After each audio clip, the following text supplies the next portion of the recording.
Hello and welcome back to another Underworld video. Covens are a gathering or community of vampires. A coven is a group of vampires who gather together for ceremonies, rituals, and/or celebrations. The number of members of a coven may vary. A coven can simply be vampires that live together and try to do so in relative peace. Some covens are friendlier than others and are like family to one another. Most covens have members that tend to keep to themselves and really just view the coven as a place to live. Other members focus more on their lives as warriors, training to become hunters and killers, specifically of Lycan. These are known as death dealers. All covens have their own rules and laws to abide by, since covens are called sectors in the Blood Wars comic, implying that covens are divided into different sectors based on the 4 cardinal points in their home countries. As in any group or society, the vampire coven also has its own hierarchy, which helps define and shape the vampire society as a civilized community.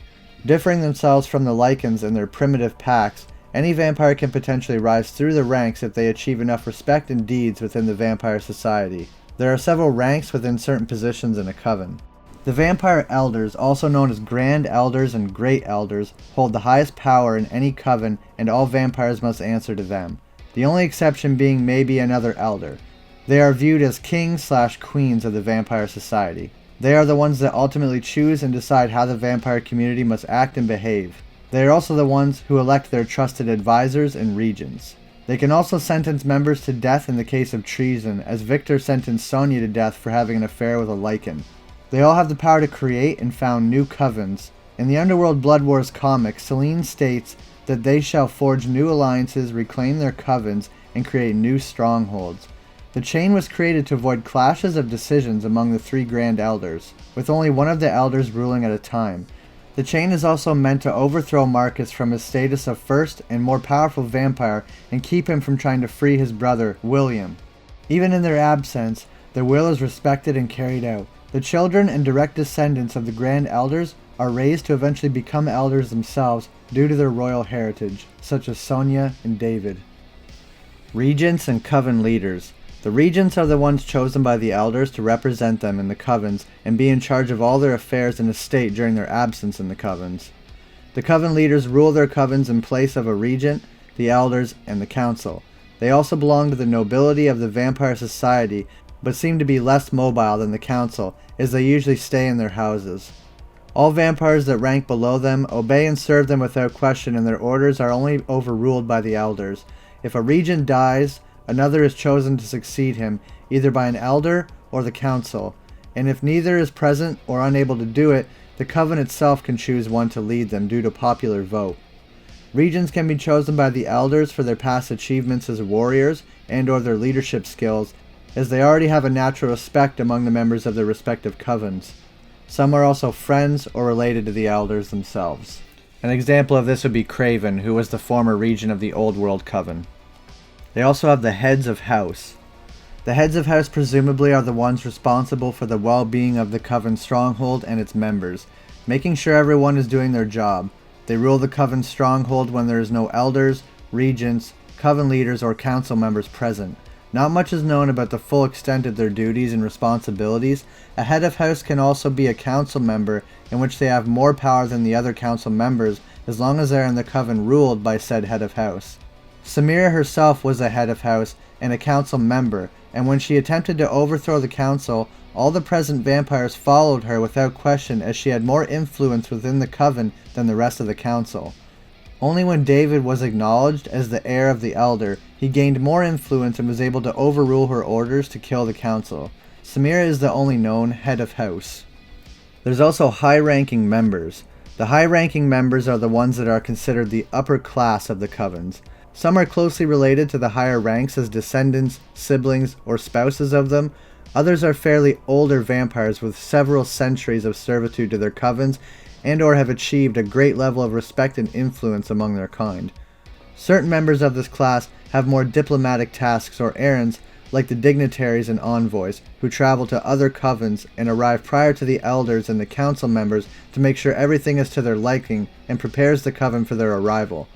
All of them are wealthy, having direct ties with companies like Ziodex Industries, which supplies more income to their covens. There is also the socialites who prefer to spend a significant amount of time attending various fashionable social gatherings.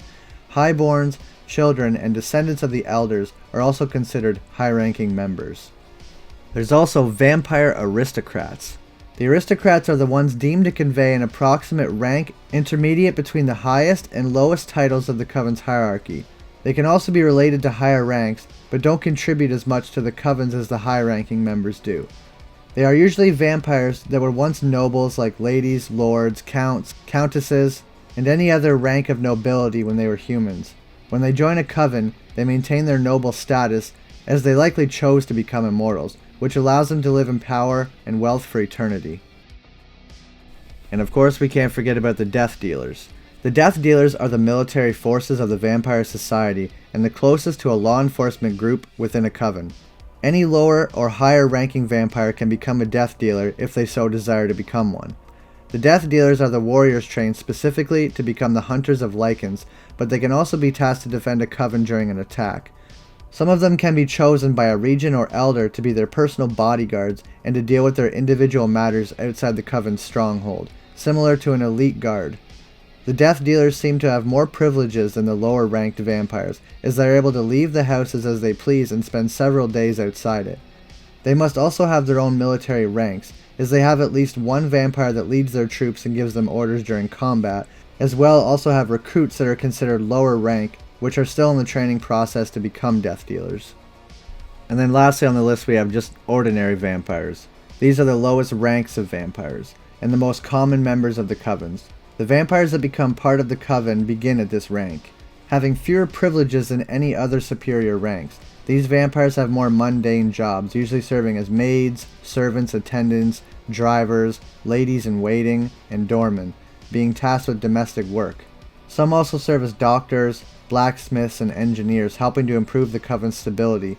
Attendants serve the high-ranking members of the coven, and the ladies-in-waiting attend to the vampire elder, Amelia, and presumably the female council members. Among these are also the coven historians, like Andreas Tanis, which are the ones responsible for recording vampire history and the history of the coven, and are one of the few lower ranks that have access to the elders and the council. It's interesting to note that vampires don't rise to a social status until they reach at least a full mortal lifespan and age, or they can shortcut to the upper echelons of vampire society if they have gained a reputation as a war hero or if they become romantically involved with higher ranks.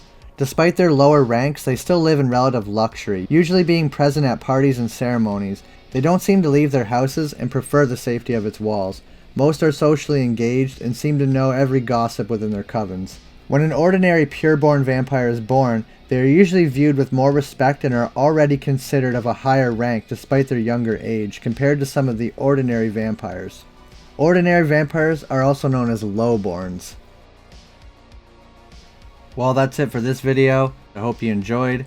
If you did, leave a like, subscribe. I really appreciate it. And if there's any topics you'd like me to cover about the Underworld series, please leave a comment down below. Anyway, again, I hope you enjoyed the video, and I'll see you next time.